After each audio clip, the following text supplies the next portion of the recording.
大家好啊，又有 Miss 啦啊，今日係2025年嘅12月18號啊，咁我就想同大家講下醫保啊。咁退咗休之後呢，就醫保變得重要啦。咁特別係香港人呢嗰個平均壽命就已經7年冠啊，全球第一啊。咁女性嘅平均壽命88歲啦，男性平均壽命82歲啦。咁你諗下，我哋退休一般60歲或者65歲退休之後咧，仲有20幾年嘅平均壽命啦。咁所以咧就係即係生老病死即係人之常情啦。咁年紀大嘅時候咧，有好多即係健康嘅問題啦。咁特別係2026年咧，政府醫院咧開始就加價啦。咁琴日同朋友飲茶咧，大家都好關注呢個問題啊。咁因為咧就係你加價。嗰個嘅警號咧，就係可能係一個趨勢嚟噶嘛。咁如果政府即係嗰個嘅想減低個財政負擔啦，咁變咗咧公立醫院咧加價就係無可避免嘅。咁點解香港嗰個嘅人均壽命咁長啊？我自己個人覺得咧，同香港嘅即係醫療體系咧好有關係，因為香港咧睇醫生好方便啊。咁如果你去英國啊，即係加拿大啊、美國啊嗰啲睇醫生咧，真係好唔方便㗎。佢哋要打電話去啦，去 book 啦，然之後咧就係要可能咧即係1個星期啊、2個星期啊之後咧先至可以睇到醫生㗎。普通嗰類傷風感冒咧都話都係買藥食，都唔會睇醫生嘅。咁所以咧就係香港嗰個嘅即係醫療體系咧就係太方便啦。所以我自己個人覺得咧，香港人咁長壽咧，同香港嗰個嘅好方便嘅同埋好高效嘅醫療制度咧，好有關係咯。咁即係而家香港嗰個嘅醫療制度咧，公立醫療系統咧就係加價啦。咁我自己個人覺得咧係一個警號啦。咁連我身邊嘅朋友都喺度問啦，哎呀加價啦，咁我哋使唔使去到即係全面啲去到再一次規劃返自己嗰個嘅醫療保險啊？咁佢就問我啦，因為佢即係都喺內地有物業嘅，咁即係我就話咁不妨就去買醫保啦。同埋咧，點解而家又係講係買內地醫保啊？咁因為咧內地醫保咧係每一年咧年尾嘅時候，通常10月到12月先至係開始繳費俾你買醫保㗎。過咗呢段時間咧，譬如去到2026年初咧，你就冇得買2026年嘅醫保㗎啦。除非咧你係新嘅居住證啦，咁如果你新做咗居住證之後嘅3個月之內咧，咁佢都會俾你再參保翻嘅。咁所以咧，一般而家已經有居住證嘅朋友咧，就即係要真係要留意啦，就要喺2025年年尾之前咧就要買醫保啊。以廣州為例咧，12月20號咧已經係最後嘅繳費限期啦。咁如果肇慶為例咧，就12月尾，即係31號啦，之前咧仲可以去到繳費㗎。咁你買醫保唔係話即係我有居住證就即刻可以去到即係買醫保啦。咁要去即係醫保嘅雙非機構嗰度咧，初次買醫保嘅時候要去登記㗎。佢哋要即係入咗嗰啲嘅資料咧，喺佢哋嘅電腦度咧，先至可以喺網上面咧，你再買醫保㗎。咁如果你喺呢啲叫即係線上買醫保啦，咁線下買醫保咧就當然啦，就係你要即係走好多個地方啦，又要去另外一個地方到銀行啊度交錢啊各樣嘢咁樣樣。咁所以咧，你就要喺12月尾嘅時候咧，就要找緊個時間啦，就快啲去到即係買內地醫保啦。咁嗱，到呢一刻你就會話，即係內地醫保有啲乜嘢嘅吸引力啊咁樣樣。第一，佢係平啦。咁以我哋即係肇慶為例啦。咁佢1年嘅費用咧先係400蚊啫，同埋咧大灣區咁多個城市咧，佢哋都有一啲叫惠民保㗎。咁即係話咧係 on top of 呢一個嘅，即係喺醫保即係以上咧，佢仲加多啲嘅即係保額俾你，等你咧就可以咧即係比較大病嘅時候咧有啲大額嘅保險咁樣樣咯。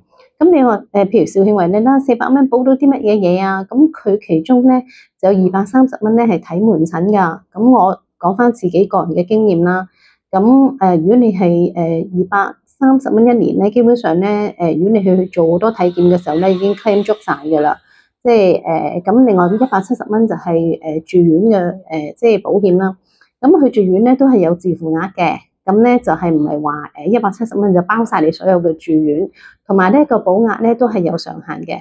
咁我哋咧即係暫且唔講呢個嘅住院嘅保險啦，我哋講門診嘅保險先啦。咁我講我自己為例，即係我過去1年點樣用咗肇慶嘅醫保去到睇門診，同埋咧就係做體檢咁樣樣啦。咁嗱譬如我自己咧就係肝炎帶菌啦，咁即係喺香港即係就財務會診所啊嗰啲咧就係定期去到驗血嘅，每半年咧就驗一次血啦。咁但係我嗰個家庭醫生都話啊，你有冇照翻呢一個嘅超聲波啊？咁我就話誒冇喎，咁佢就話咁你要照一照超聲波穩陣啲喎。咁如果喺香港照超聲波嘅話啦，咁咧就都要千幾蚊啦。咁嗰時候我即係仲係翻工嘅時候未退休啦，咁就仲有醫保噶嘛，咁就可以用自己即係公司嘅醫保咧，就去到即係 claim 到嗰個超聲波啦嘅肝膽超聲波啦。咁但係而家即係提早退休咗啦嘛，咁我就變咗咧就冇咗公司嘅醫療啦。咁我自己咧就要即係自費咧就去到照呢一個嘅肝膽超聲波。咁我去翻即係肇慶咧嗰度咧就睇即係專科啦。咁佢嗰個掛號費咧即係肝膽睇肝臟超聲波啦。咁佢嘅掛號費咧只不過需要10蚊嘅啫。咁完之後咧，就係同醫生講啦，咁自己嗰個病歷啦，咁佢就會開一張單俾我咧，就去到預約呢個嘅超聲波啦。咁我今次咧就係嚟緊12月25號咧，就翻去肇慶嗰度咧，就會做一次嘅肝膽超聲波。咁我上一年咧就應該都係即係10月到12月之間做過一次嘅。咁個費用咧，只不過係133蚊。咁變咗你諗下啦，即係喺香港做就要即係千幾蚊啦。咁喺即係肇慶做咧就係百幾蚊啫。咁所以咧即係一定就會係選擇喺內地嗰度做體檢嘅。咁然之後咧就係我仲有咧之前咧就有做呢個肝密度嗰個嘅檢查嘅。咁即係 Fibro scan 啦。咁我喺香港做嘅時候，即係之前亦都係因為公司嘅醫保啦，咁我就會睇私家醫生。就中環睇啦，咁佢個診所裏邊咧就有埋呢一個嘅即係 Fibro scan 嗰個儀器嘅，咁就一次過做，佢就即係又係可以 claim 到即係醫保嗰個 lab test 啦。咁呢個費用咧係2000蚊，咁我喺肇慶做咧就係60幾蚊。咁你諗下嗰個即係比例相差得幾遠？即係香港咧就係嗰個公立嘅醫療系統咧係即係都係相當之好啦。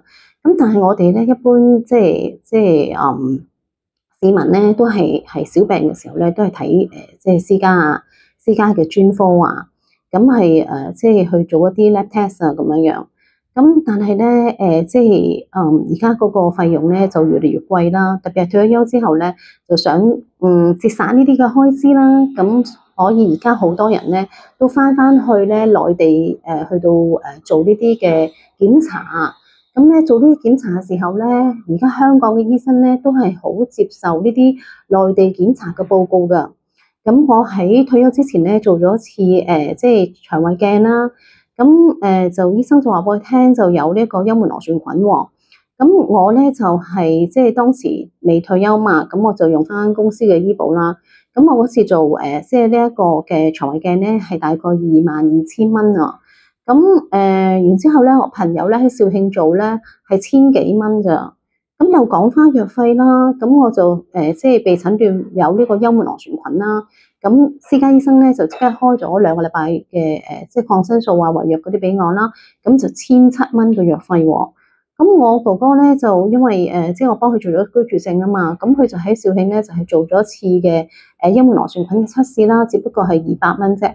咁然之後攞翻去測試咧，就翻嚟香港嘅即係公立醫院嗰度睇啦，個診所度睇啦。咁醫生都即刻咧就開翻藥俾佢咯。咁佢當時即係變咗睇症嘅時候都係50蚊啫嘛。咁然之後就連埋藥費，咁佢慳翻1,700蚊喎。佢只不過係攞咗200蚊人民幣去做呢一個嘅喺內地做呢一個嘅幽門螺旋菌測試，咁係陽性啦，咁之後就可以攞翻嚟咯。咁而且就唔需要就話再轉介啊、等候啊各樣嘢咯。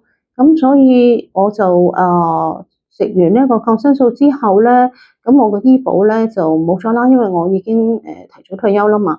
咁我咪又翻去肇慶嗰度咧，就做翻呢一個嘅陰囊循規測試咯。咁啊200蚊。咁然之後我仲做咗其他嗰啲嘅即係測試㗎，咁包括即係血驗血啦，咁同埋驗尿啦，咁呢啲嘅即係一般嗰個嘅體檢嗰個項目啦。咁咧血常規啦，加埋驗尿啦，咁咧只不過係即係600幾蚊人民幣咯。咁然之後咧，佢朝頭早咧，我係8點幾去做啦，佢11點幾就已經出咗報告啦。咁我下晝就翻去即係醫院嗰度咧，就問翻醫生啊，各樣嘅即係護理啊，即係養生啊嗰啲嘅即係建議啦，咁樣樣咯。咁所以咧就係喺內地做體檢啊，做呢啲嘅測試嗰個嘅效率咧好高，費用平，即係我哋可以講係話平靚正咯。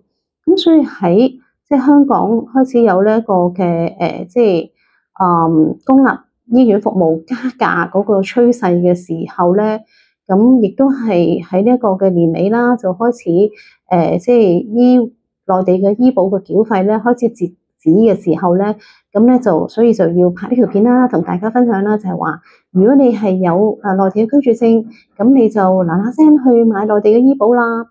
咁仲有一樣嘢咧，就係我嘅好多內地嘅朋友去，就係每四係香港喺內地置業咗啦，或者有居住證嘅朋友啦，咁佢哋都知道買醫保，但佢哋唔知道咧有一種咧叫惠民保咧，可以加大咗你嗰個保額㗎。其實咧喺廣東咧9個城市裏邊咧都有呢啲惠民保㗎。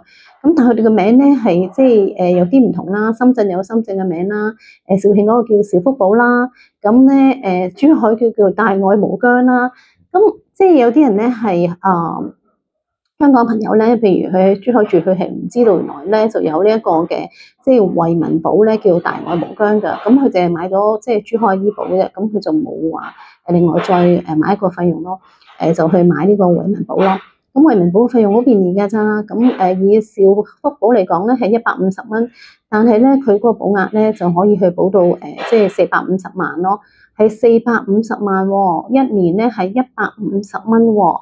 咁嗱，你肇慶嘅醫保係400蚊啦，咁惠民保咧係150蚊啦，即係加埋550蚊。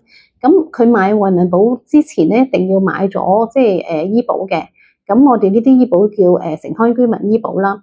咁咧就係加埋就係550蚊咯，但係個保額咧就去到450萬。咁其中咧230蚊咧就可以愛嚟睇門診，就做呢啲測試啊，去到claim 翻門診啊。咁一年咧即係230蚊咧，就通常都會 claim 得晒㗎啦。咁就係變咗你係170蚊啦，加埋150蚊啦，就320蚊咧，就個保額去到450萬喎。320蚊係講緊一年喎，就保額咧睇醫即係住院嘅保額去到450萬。咁咧其中係有照護費嘅，咁同埋咧你嗰個嘅保額咧係譬如話去到450萬啦，佢有分即係一啲重病啊、大病啊各樣嘢嘅。咁咧就係然之後政府咧就係補貼咧，通常咧都係去到即係7成啊，或者5成啊咁樣樣。咁你自己要自費嘅，同埋咧就係入院咧就有個即係最低嗰個消費啦，咁係有個自付額嘅。咁但係點樣計咧？你都會覺得即係以食一餐飯嘅價錢咧，即係好少少嘅飯嘅價錢咧，就可以買到內地嘅1年嘅醫保啊！